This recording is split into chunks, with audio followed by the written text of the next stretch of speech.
Hello champions, good morning to everybody.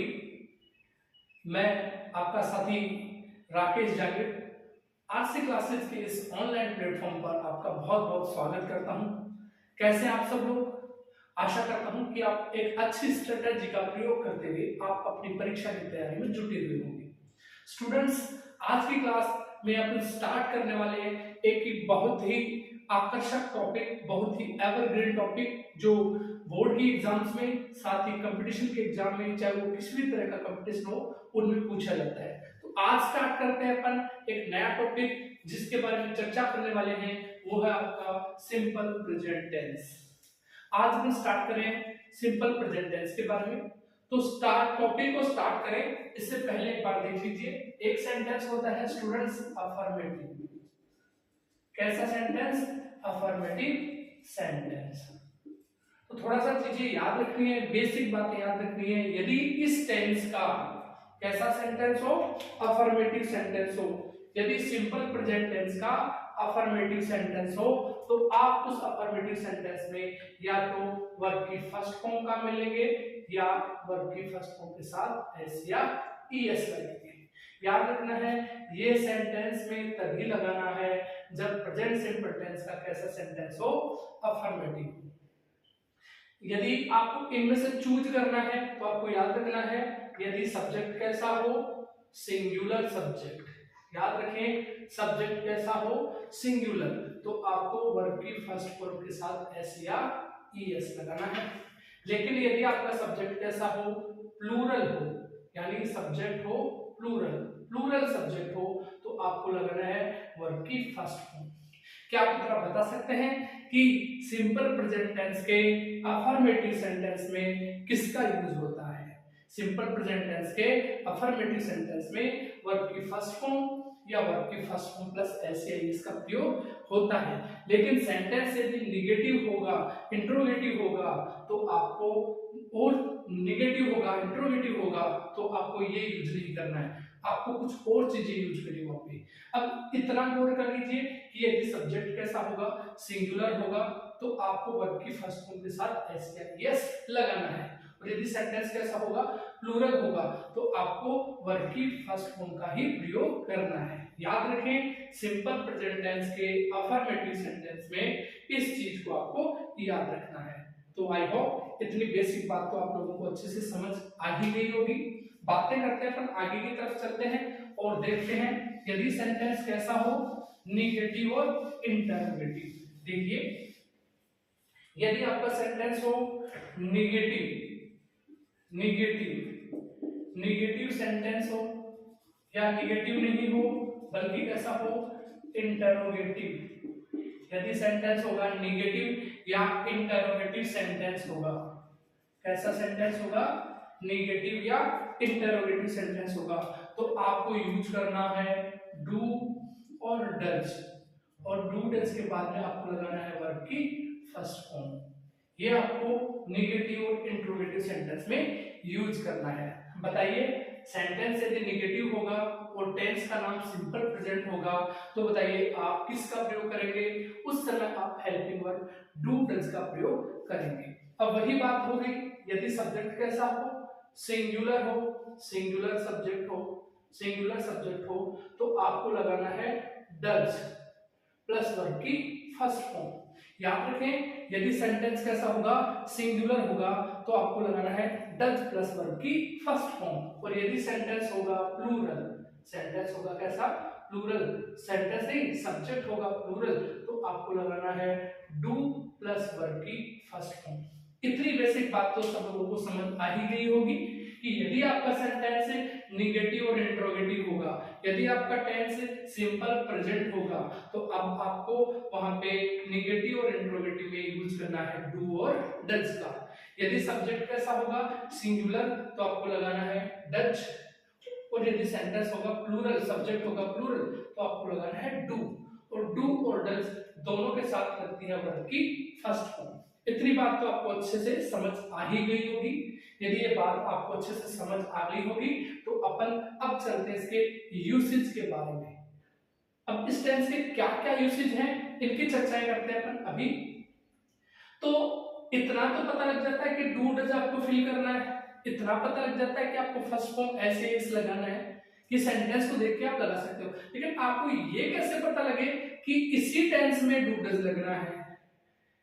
क्या पता लगेगा? ऐसा वाक्य में क्या आइडेंटिफिकेशन ऐसी आएगी जिसको देख करके आप जज करेंगे, बता पाएंगे कि सेंटेंस में डू डज ही लगना है, एस या एस फर्स्ट फॉर्म ही लगनी है? सेंटेंस में ऐसी क्या पहचान देखने को मिलेगी? तो अपन चर्चाएं करते हैं इस सेंटेंस के, इस टेंस के, सिंपल प्रेजेंट टेंस के कुछ ऐसे आइडेंटिफिकेशंस की, कुछ ऐसी पहचान की जिनको देख करके अपन सेंटेंस में वर्ब फिल कर सकते हैं। तो आइए देखते हैं वो कौन कौन सी चीजें हैं जिनको देख करके आप इस टेंस की वर्ब को फिल करते हैं। सबसे पहले जो चीज आपको पढ़ाई गई है, अभी समझाई गई है, क्या एक बार बता सकते हैं? टेंस का नाम बताइए। टेंस का नाम है simple present tense. Simple present tense, कई लोग इसको प्रेजेंट इंडेफिनिट टेंस के नाम से भी जानते हैं। ये कहीं प्रेजेंट इंडेफिनिट लिखा हुआ है, इसका मतलब वो भी सही है। और इस टेंस का यदि सेंटेंस आपके पास में हो अफर्मेटिव, तो बता दीजिए क्या आने वाला है? अफर्मेटिव में आने वाला वर्ब की फर्स्ट फॉर्म और वर्ब की फर्स्ट फॉर्म के साथ एस ए एस। अब दोनों में से फर्स्ट फॉर्म कब लगाएं, एस ए एस कब लगाएं, इसके बारे में आपको बता ही दिया गया है। यदि सब्जेक्ट होगा सिंगुलर तो आपको वर्ब की फर्स्ट फॉर्म के साथ एस ए एस लगाना है, और यदि सब्जेक्ट होगा प्लूरल तो आपको लगाना है केवल वर्ब की फर्स्ट फॉर्म। और यदि सेंटेंस होगा निगेटिव और इंट्रोगेटिव, तो निगेटिव और इंट्रोगेटिव सेंटेंस के अंदर आपको याद रखना है कि डू डज का प्रयोग करना है, और डू डज के साथ में आपको वर्ब की फर्स्ट फॉर्म प्लस एस या एस नहीं लगानी, आपको केवल डू डज के साथ में वर्ब की फर्स्ट फॉर्म लगानी है। अब बता दीजिए डू कब आता है, डज कब आता है? तो आपको जानकारी के लिए बता दें कि डज तो लगाना है सब्जेक्ट सिंगुलर होने पर, और डू लगाना है सब्जेक्ट प्लूरल होने पर। आई होप ये बात आपको अच्छे से समझ आ ही गई होगी। ये बात समझ आने के बाद अपन आगे की चर्चा करते हैं कि इस टेंस के क्या क्या आइडेंटिफिकेशन है, क्या क्या यूसेज है, क्या क्या प्रयोग है। तो अपन पढ़ने वाले हैं इस टेंस के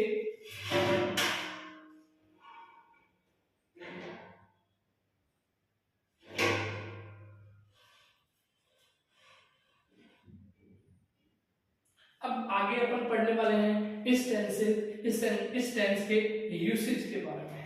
तो लिखते हैं अपन, हेडिंग लिखते हैं usage of simple present. Simple present के यूसेज क्या क्या है? कई स्टूडेंट ये सोच रहे होंगे कि ये सर ने क्या शब्द लिख दिया। आज तक तो हमने यू एस ए जी ई नहीं देखा है, आज तक तो हमने इस शब्द को यू एस ई देखा है, प्लूरल बनाना चाहे तो यू एस ई एस देखा होगा। लेकिन स्टूडेंट्स ये दोनों बातें क्या है, सही हैं। अपन इस तरह से लिखते हैं यू एस ए जी ई, तब तो ये बनता है नाउन, और अपन इस तरह से लिखते हैं यू एस ई तो ये बनता है वर्ब। जो पहला वर्ड लिखा गया है वो इस सेंटेंस में नाउन का फंक्शन कर रहा है, यानी यूसेज यानी प्रयोग। इसका अर्थ होता है प्रयोग, इसका अर्थ होता है प्रयोग, और इसका अर्थ होता है प्रयोग करना। क्या आपको ये बात अच्छे से समझ आ गई होगी? तो आगे से जरूर याद रखें कि यूसेज और यूज का डिफरेंट मीनिंग होता है। यूसेज का मतलब होता है प्रयोग, नाउन का फंक्शन करता है, और जो यूज होता है वो होता है वर्ब, और जिसका अर्थ प्रयोग करना। तो ये बात तो क्लियर आपको हो गई कि अपन कुछ इंग्लिश यहाँ है, कुछ अलग तरीके से पढ़ रहे हैं, कुछ डिफरेंट टाइप से पढ़ रहे हैं। हर चीज के बारे में जो बेसिक बातें हैं उनको अपन सीख रहे हैं। तो देखिए चलते हैं इस टेंस के यूसेज क्या क्या है। तो सबसे पहले इस टेंस के यूसेज के बारे में आप जाने, इससे पहले आप एक सेंटेंस देखिए। सेंटेंस कुछ इस तरह से है, she often call me on Sundays. Sentence कुछ इस तरह से।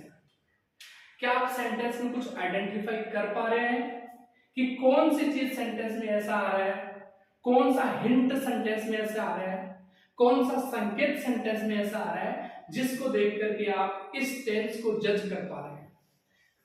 क्या आप बता सकते हैं? कीजिए, सोचिए सेंटेंस में ऐसा कौन सा वर्ड आ रहा है जिसको देखकर भी आप सेंटेंस का एक क्लू बता पा रहे हैं, संकेत बता पा रहे हैं। ऑप्शन कुछ इस तरह से इसके ऑप्शन है कॉल, बी है कॉल्ड, सी है कॉल्स और डी है कॉलिंग। बताइए इनमें से इनका राइट आंसर क्या है? सोचिए, समझिए, जानिए, पहचानिए और आंसर दीजिए इस सेंटेंस का राइट आंसर क्या है। तो आप जान रहे होंगे सेंटेंस में दो दो पहचान दी हुई है। एक पहचान है वो है ऑफन की और एक पहचान है ऑन संडेज की।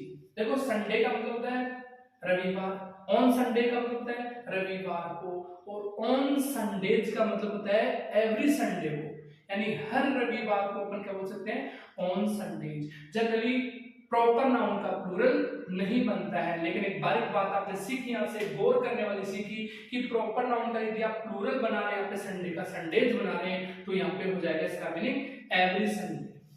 अब देखो एवरी संडे काम हो रहा है, इसका मतलब ये रेगुलर काम हो रहा है। इसका आंसर सही जवाब होगा, सब्जेक्ट कैसा है सी, तो आंसर होगा कॉल्स। अब यही टेंस क्यों आया, अब यही वर्ब क्यों आई, कॉलिंग क्यों नहीं आया, इज आरएम क्यों नहीं आया, कॉल्ड क्यों नहीं आया? इन सबको जानने के लिए, इन सबको पहचानने के लिए, इन सबको अपने आप को माइंड में सेट करने के लिए ये वाला पहला यूसेज देखा जा रहा है। पहला यूसेज कुछ इस तरह से है। यूसेज नंबर जो फर्स्ट है वो इसका है एडवर्बियल्स। सेंटेंस में आपको क्या देखने को मिलेंगे, कुछ एडवर्बियल्स देखने को मिलेंगे, और उन एडवर्बियल्स को देख करके आप जज कर पाते हैं कि ये सेंटेंस प्रेजेंट सिंपल ही है। मैं बात करूं हर लेवल की, मैं बात करूं कंपटीशन एग्जाम्स की, मैं बात करूं बोर्ड एग्जाम्स की, मैं बात करूं 10th 9th 11th क्लास की एग्जाम्स की, तो इन एग्जाम्स में जो पहला वाला नोट है वो एवरग्रीन रहता है, मैनी टाइम आस्क्ड होता है, बहुत बार पूछा जाता है। तो इसको गौर से देख लीजिए कि वो एडवर्बियल्स क्या क्या है। एडवर्बियल्स क्या क्या है, कुछ इस तरह से है एडवर्बियल्स। पहले जो वाला एडवर्बियल है वो है always, always, daily, rarely, barely, scarcely, usually, constantly, regularly, frequently, occasionally, sometimes, often, seldom, ever, never, और एक वर्ड मैंने यहाँ पे लिख दिया ऑन संडेज। इसके अलावा कुछ वर्ड और होते हैं जैसे every day, every week, every month, every year. इसका प्रोनाउंसिएशन ईयर नहीं होता, इसका प्रोनाउंसिएशन होता है ईयर, ईयर। बात करें अपन बेसिक चीजों की, तो बेसिक चीजें अपन अच्छे से सीख लेते हैं तो कंपटीशन में अपने को ज्यादा जोर नहीं आता है, इजीली अपन आराम से एग्जाम को क्रैक कर पाते हैं। तो आप देख पा रहे होंगे सेंटेंस में इतने सारे एडवर्बियल्स हो सकते हैं। अब कुछ स्टूडेंट्स कहेंगे कि सर इतने सारे याद कैसे रहेंगे, कुछ स्टूडेंट ने ट्रिक मार रखा है कि यदि सेंटेंस में L Y L Y L Y L Y L Y L Y आ जाए तो वो सिंपल प्रेजेंट होता है। ऐसा आपने दिमाग से निकाल देना कि कई सेंटेंस ऐसे भी आएंगे जिनमें एल वाई होगा, जैसे रिसेंटली, लेटली, वो वाले सेंटेंस होते हैं प्रेजेंट परफेक्ट के। तो ये टिक लगाना बिल्कुल गलत है कि एल वाई वाले सेंटेंस सिंपल प्रेजेंट में आते हैं। सेंटेंस में एल वाई वाला वर्ड आ गया सिर्फ प्रेजेंटली, सेंटेंस में एल वाई वर्ड आ गया रिसेंटली, तो ये अलग अलग टेंसेस हो जाते हैं। आपको इतने सारे वर्ड्स याद करने ही पड़ेंगे। तो एक बार फिर से आप रिवाइज कर लेते हैं। पहला वर्ड आप सब लोग बोलिए क्या है, ऑलवेज, अगला डेली, अगला रेयरली, अगला बेयरली, आगे स्केर्सली, आगे यूजुअली, आगे कॉन्स्टेंटली, आगे रेगुलरली, आगे फ्रीक्वेंटली, आगे का वर्ड है ओकेजनली। स्पेलिंग टेस्ट यहाँ से पूछी जाती है, ओकेजनली की स्पेलिंग क्या है। और मैं कह सकता हूं कि कुछ स्टूडेंट्स ऐसे हैं जिनको ओकेजनली की स्पेलिंग नहीं आती है। गौर फरमा लीजिए ओकेजनली की स्पेलिंग क्या है। इसके बाद में समटाइम्स, एक वर्ड होता है सम टाइम, जिसका मीनिंग होता है कुछ समय। Please spend some time with me, please मेरे साथ कुछ समय गुजारिए, कुछ समय का मीनिंग दे रहे हैं। लेकिन यहाँ पे वर्ड है सम टाइम्स। सम टाइम्स का मतलब होता है कभी कभी। ऑफन का मीनिंग देता है often, seldom, ever, never, recently और लेटली यहाँ नहीं है। आगे के क्वेश्चन है every day, every week, every month, every year. यदि ये सारे सेंटेंस में देखने को मिल रहे हैं, सारी चीजें आपको सेंटेंस में देखने को मिल रही हैं, इसका मतलब वो सेंटेंस कौन सा हुआ? Simple present. और सिंपल प्रेजेंट का आप बता सकते हैं कि जो दिया गया वाक्य है, सिंपल प्रेजेंट का ये जो सेंटेंस दिया गया है वो कैसा सेंटेंस है? क्या इस सेंटेंस में नोट आया? नहीं आया, मतलब ये निगेटिव नहीं है। क्या इस सेंटेंस पे क्वेश्चन मार्क आया? नहीं आया, इसका मतलब इस सेंटेंस से इंटरोगेटिव नहीं है। और जो इंटरोगेटिव भी नहीं है, जो निगेटिव भी नहीं है, तो अपन कंक्लूड कर सकते हैं कि वो सेंटेंस कैसा है? अफर्मेटिव। सेंटेंस कैसा है? अफर्मेटिव। और ये सेंटेंस अफर्मेटिव है, इसलिए सब्जेक्ट है अपना सिंगुलर सी। तो अभी बता दीजिए, 2 मिनट पहले बताया गया है कि अफर्मेटिव सेंटेंस में सिंगुलर सब्जेक्ट के साथ आप क्या लगाते हैं? गैस कीजिए, क्या लगाते हैं? लगाते हैं अपन वर्ब की फर्स्ट फॉर्म प्लस एस या ईएस। तो इसका राइट आंसर होने वाला है गोज। क्या आप बता सकते हैं कि ये बात आपको समझ आएगी नहीं आई? कमेंट बॉक्स में यस नो कमेंट कीजिए और बताइए। यदि बात समझ में आ गई तो आप थम्स अप करके, कमेंट, इस वीडियो को लाइक करके आप मेरे को मोटिवेशन दे सकते हैं। सेंटेंस में वो कौन कौन से शब्द आए हैं सेंटेंस में जिससे आपने पहचान की? तो पहला शब्द कौन सा आया? ऑफन। और एक शब्द कौन सा आ गया? On Sundays. इन दोनों वर्ड से आप ये इंडिकेट कर पाते हैं, आप ये जज कर पाते हैं कि दिया गया सेंटेंस कौन सा है? सिंपल प्रेजेंट का है। तो आई होप ये बात आपको अच्छे से समझ आ ही गई होगी। तो एक बार सब लोग मिल करके, कहते हैं ना जिस तरह से जयकारा लगाते हैं, तो सब लोग मिल करके इन सारे एडवर्बियल्स को एक बार रिवाइज करवा दीजिए। इस सेंटेंस के क्या क्या एडवर्बियल्स थे?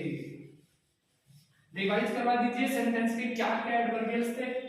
तो एक बार फिर से जयकारा लगाते हैं सब लोग एक साथ मिलकर के, एक स्वर में, एक आवाज में, एक यूनिसन में बोल करके। यूनिसन का मतलब है एक स्वर में। तो बोलते हैं कौन कौन से वर्ड हैं? ऑलवेज, डेली, रेयरली, बेयरली, स्केर्सली, सब। इसके बाद में आगे बोलिए। Always, daily, rarely, बेयरली, scarcely, usually, constantly, regularly, frequently, occasionally, sometimes, often, seldom, ever, never, recently, lately, ये सारे के सारे एडवर्बियल्स हैं, वो सिंपल प्रेजेंट के हैं। साथ ही कुछ एडवर्बियल नीचे लिखाए गए थे जिनमें था every day, every week, every month, every year, every century. यदि आप इन सब एडवर्बियल्स को याद करते हैं तो आपको इस टेंस का पहला नियम अच्छे से समझ आ गया है। तो अपन बात करते हैं अगले वाले नियम की। अगले वाले नियम की बात करते हैं अपन, अगले वाले रूल की बात करते हैं। तो अगले वाला रूल है वो कुछ इस तरह से, लेकिन रूल नंबर जो फर्स्ट लिखाया गया है उसके कुछ एग्जांपल्स हैं, वो यहां दिए गए हैं। एग्जांपल्स कुछ यहां दिए गए हैं। You never tell a lie. C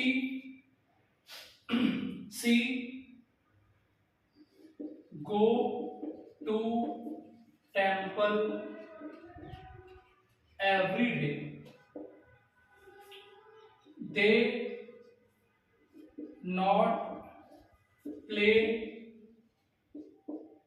chess on Sundays. क्या आप इन तीनों सेंटेंस में वर्ब फिल कर पाते हैं? तो देख लीजिए इन सेंटेंस में वर्ब क्या है।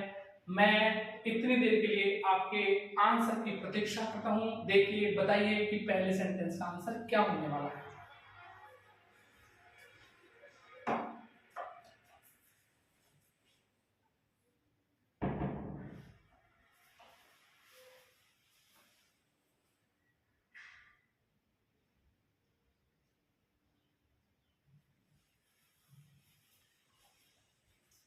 आंसर बताइए क्या होने वाला है। तो देख लीजिए सब लोग एक बार फिर से। इस सेंटेंस में पहचान करने वाला जो वर्ड्स आया है वो है नेवर। दूसरा सेंटेंस में जो पहचान करने वाला वर्ड आया है वो है आपका एवरीडे। तीसरा जो सेंटेंस में पहचान करने वाला वर्ड आया है वह है आपका ऑन संडेज। तीनों एडवर्बियर से पहचान हुई। इस सेंटेंस को अपन देखें तो ये सेंटेंस है अफर्मेटिव, ये सेंटेंस है अफर्मेटिव और ये सेंटेंस है नेगेटिव। इस सेंटेंस का सब्जेक्ट है यू, यू प्लूरल है तो आंसर होगा टेल।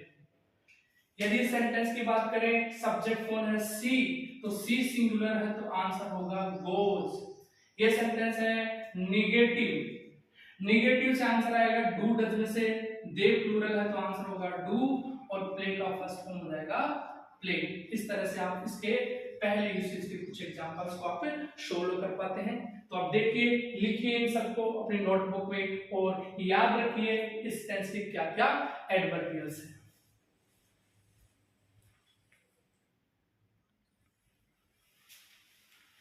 ये सब बातें समझ आने के बाद में अपन चलते हैं इस टेंस के यूसेज नंबर 2 की तरफ। यूसेज नंबर 2, इस टेंस का यूसेज नंबर 2 क्या है तो देखते हैं।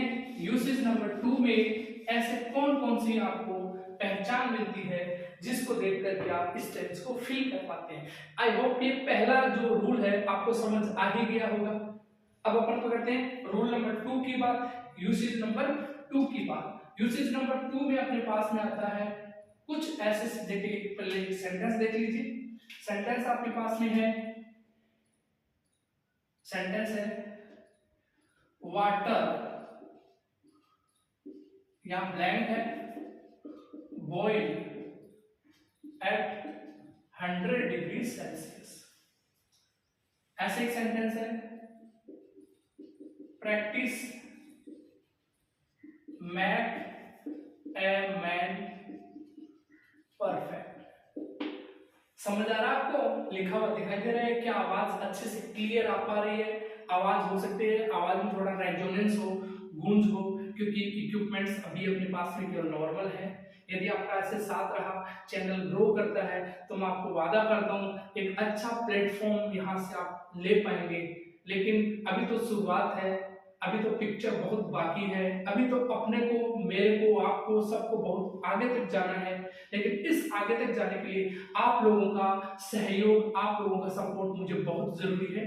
यदि आप देखना चाहते हैं इस तरह के आकर्षक वीडियोज, लेना चाहते हैं इंग्लिश का पूरा और परफेक्ट नॉलेज, तो आप आरसी क्लासेज के इस चैनल को आप एक बार जरूर सब्सक्राइब करें और साथ ही साथ इसके जितने भी वीडियोज हैं आप उनको पूरा व्यू करें और अपने जो फ्रेंड्स हैं उन तक आप लोग इसको शेयर करें। लेकिन जितने व्यूज आते हैं और जितने कमेंट आते हैं, जितने लाइक आते हैं, ये चैनल उतना ही ग्रो होता है और ये चैनल जितना ग्रो होगा उससे आप लोगों को, साथ में मेरे को बेनिफिट होगा कि मैं ज्यादा से ज्यादा और अच्छे वीडियो बना पाऊंगा।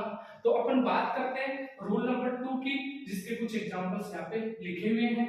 एग्जांपल कुछ ऐसा भी है, honesty, be their best policy. आगे का जो शब्द है वो है two and two, make four. जो आगे का जो सेंटेंस है, नेक्स्ट सेंटेंस है वो है the Chetak Express arrive at 11:30 PM। Sentence है my mother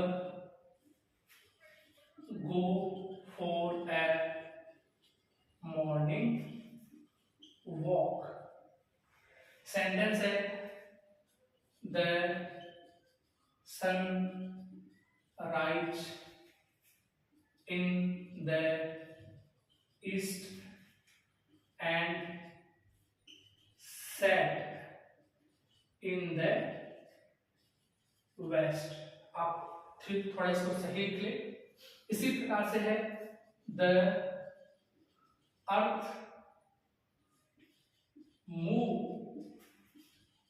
around the sun. ये ऊपर की बातें हैं, आप लोगों ने बहुत बार पढ़ी होंगी और आई होप इन सब के आंसर आप लोगों को आते भी होंगे।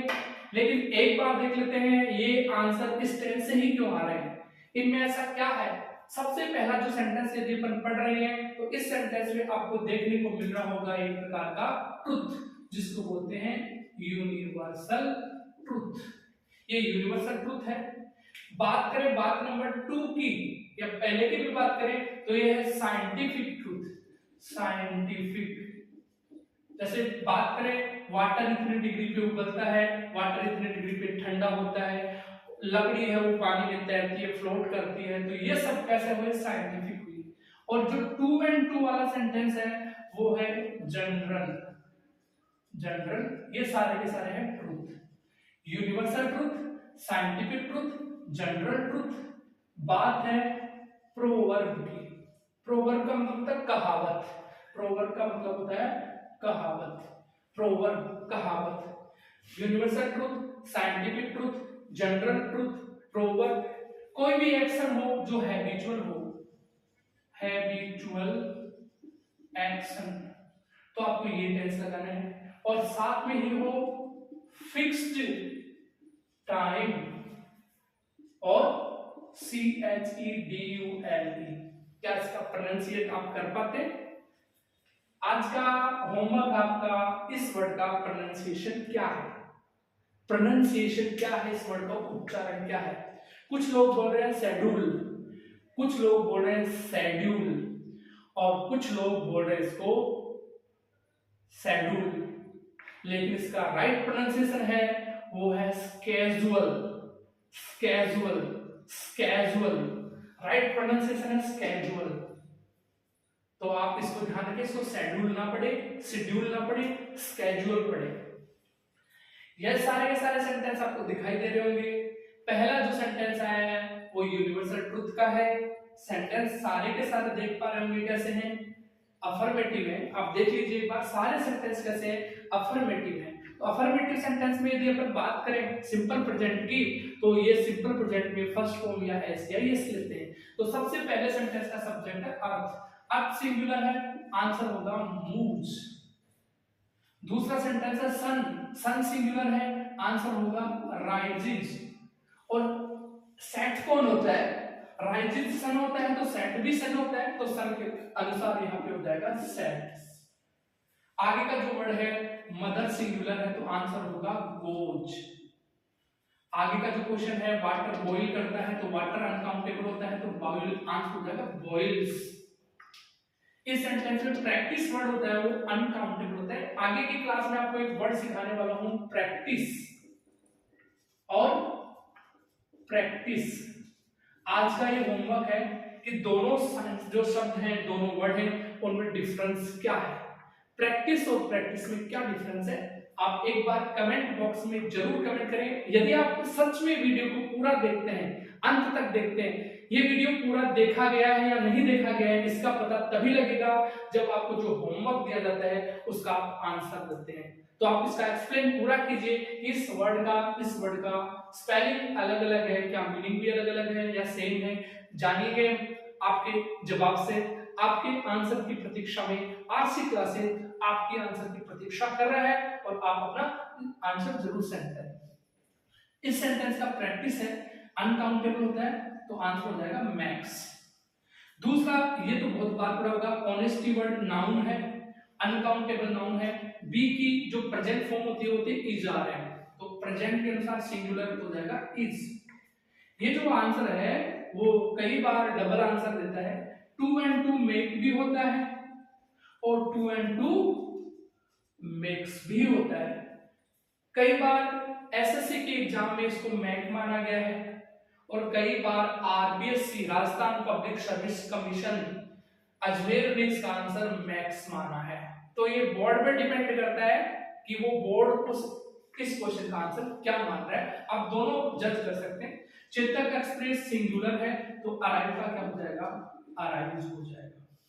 तो ये बात आपको अच्छे से समझ आ ही गई होगी कि यदि सेंटेंस में universal truth, scientific truth, general truth, proverb, habitual action, fix time table और स्केड्यूल हो, क्या क्या हो, यदि सेंटेंस में क्या क्या हो, universal truth, scientific truth, general truth, proverb, fix time table और स्केड्यूल हो, तो आप इनका आंसर हमेशा सिंपल प्रेजेंट में लिखेंगे। टेंस का नाम होगा सिंपल प्रेजेंट। और आपको पता है ही कि सिंपल प्रेजेंट टेंस के अफर्मेटिव सेंटेंस में वर्ब की फर्स्ट फॉर्म प्लस एस का प्रयोग होता है, और सिंपल प्रेजेंट टेंस के नेगेटिव और इंट्रोगेटिव में वर्ब की इंट्रोगेटिव में डू डज का प्रयोग होता है, और डू डज के साथ में वर्ब की फर्स्ट फॉर्म का प्रयोग होता है। आप इसको अच्छे से एक बार ध्यानपूर्वक पढ़ लीजिए और साथ में नोटबुक में लिख लीजिए।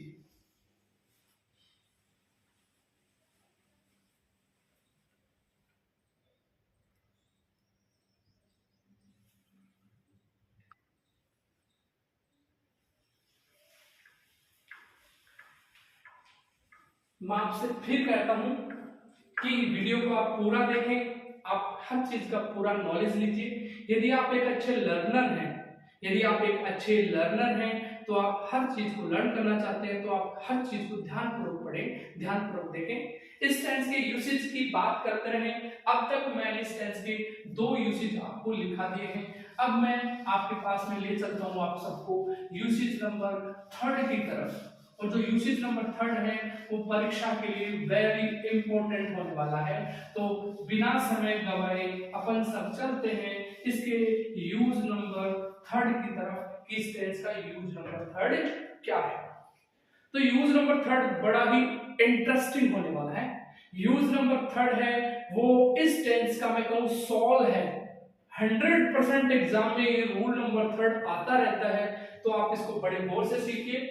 रूल नंबर 3 है सेंटेंस कैसा, कंडीशनल सेंटेंस, कंडीशनल सेंटेंस। और इसमें कंडीशन 3 प्रकार की होती है, तो अपन बात करेंगे कंडीशन नंबर 1 की। इसका जो तीसरा रूल है वो है कंडीशन नंबर 1। कंडीशन नंबर 1 का नाम होता है ओपन या रियल कंडीशन। क्या आपको इतनी बात अच्छे से समझ आ गई?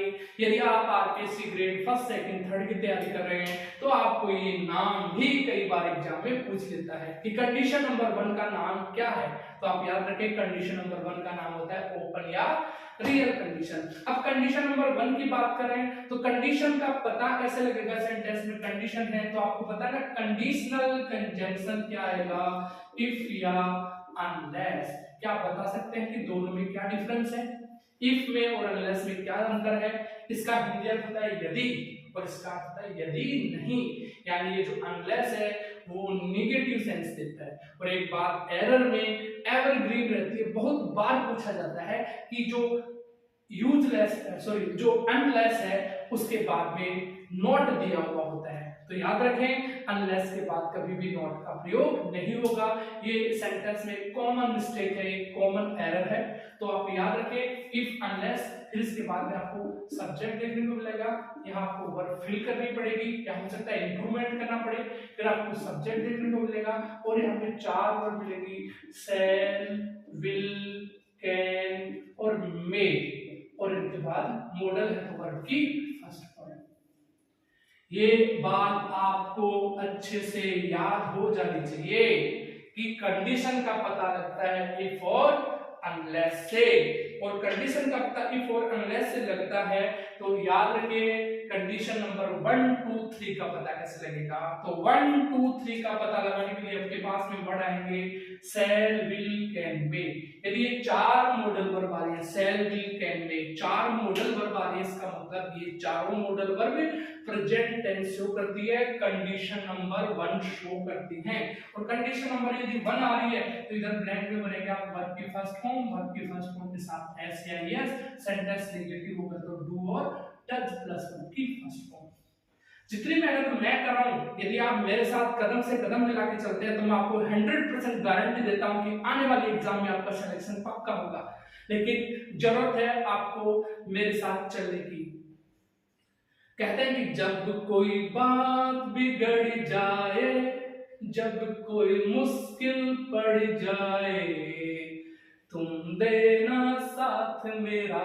बच्चों, मैं हर कदम पर आपका साथ देने के लिए तैयार हूं। जिस तरह से आप मेरे से कदम मिला के चलेंगे तो मैं आपसे वादा करता हूं कि मैं भी आपके साथ कंधे से कंधा मिला के चलूंगा, आपके साथ साथ चलूंगा।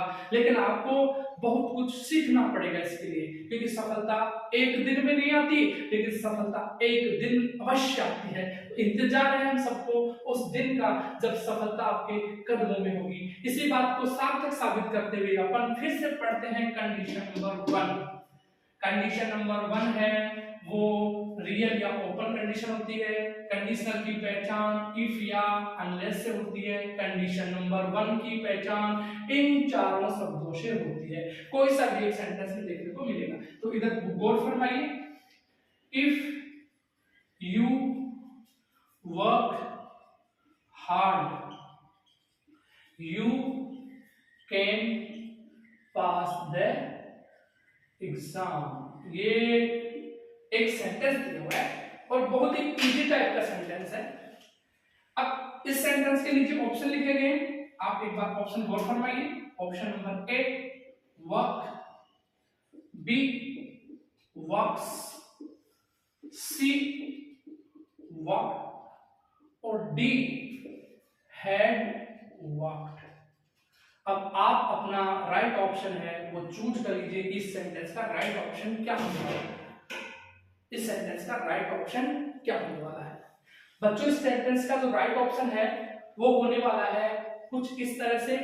आप एक बार ये सब स्ट्रक्चर को अच्छे से देख लीजिए। स्ट्रक्चर क्या है? इफ अनलेस आ रहा है, यस सर, इफ अनलेस आ रहा है। सब्जेक्ट आ रहा है, यस सर, सब्जेक्ट आ रहा है। क्या फिलिंग द ब्लैंक्स में कोई वर्ब फिल करनी है? यस सर, इसके ऑप्शन नीचे दिए गए हैं। क्या आगे कोई फिर से सब्जेक्ट आया है? यस सर, आया है। क्या इन चार में से कोई एक वर्ब आई है? यस सर, आई है, आई है। सही समझ में आ रहा है? ये कंडीशन नंबर 1 है। अब बताइए ये सेंटेंस कैसा है? अफर्मेटिव है, नेगेटिव है, इंट्रोगेटिव है, कैसा सेंटेंस है ये? तो आपको बता दें ये सेंटेंस कैसा है। ये सेंटेंस अफर्मेटिव है। कैसा सेंटेंस है ये? अफर्मेटिव सेंटेंस है। और अफर्मेटिव जो सेंटेंस है उसमें ये पहले वाला स्ट्रक्चर काम में आता है। नेगेटिव इंट्रोगेटिव होता तो 2 नंबर वाली बात काम में आती। तो आप बता दीजिए यहाँ सब्जेक्ट कैसा है? प्लूरल है। तो right answer goes to option number first. क्या आपका ये पहला आंसर एकदम सही है? यदि आपका पहला आंसर सही है तो आपको कंडीशन नंबर 1 का पूरा पता लग गया है। इसके 2-3 एक्सरसाइज के क्वेश्चन अपन फिर से देखते हैं। सी कैन नॉट, यहां पर कह सकते हैं सेंटेंस दे दी, they will not select her if she play well. Option number A play, B plays, C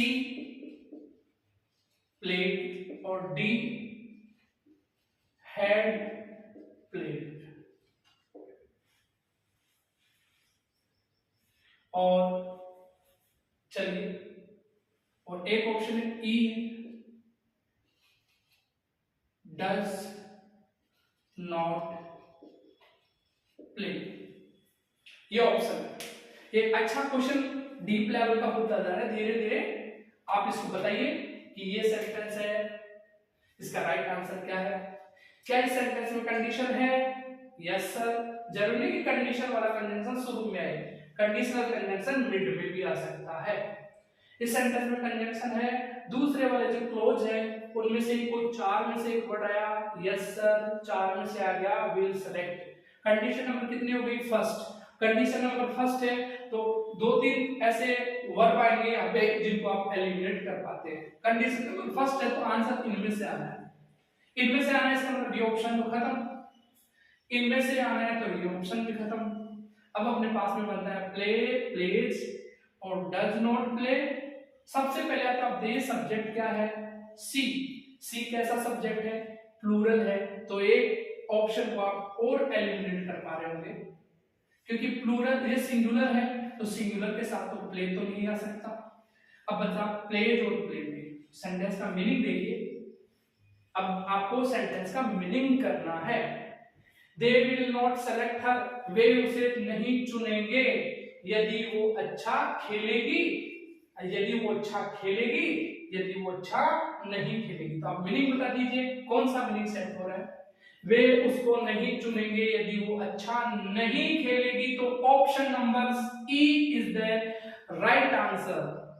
तो स्टूडेंट्स आपको इतना समझ आ ही गया होगा कि ये जो अभी बताया गया चीज है वो कंडीशन नंबर कितने का है, 1 का है। और ये ऐसे ही बहुत ही रोचक बातें अपन अपनी अगली क्लास में स्टार्ट करेंगे, अपनी क्लास में मिलेंगे, जिनका जो ये क्लास होने वाला है बहुत ही आकर्षक होने वाला है, क्योंकि अभी तो पिक्चर बाकी है। दोस्तों मिलते हैं कल एक नए वीडियो के साथ में, उतनी ही एनर्जी, इतने ही जो एक्सेसिव नॉलेज है उसके साथ। तब तक के लिए जय हिंद।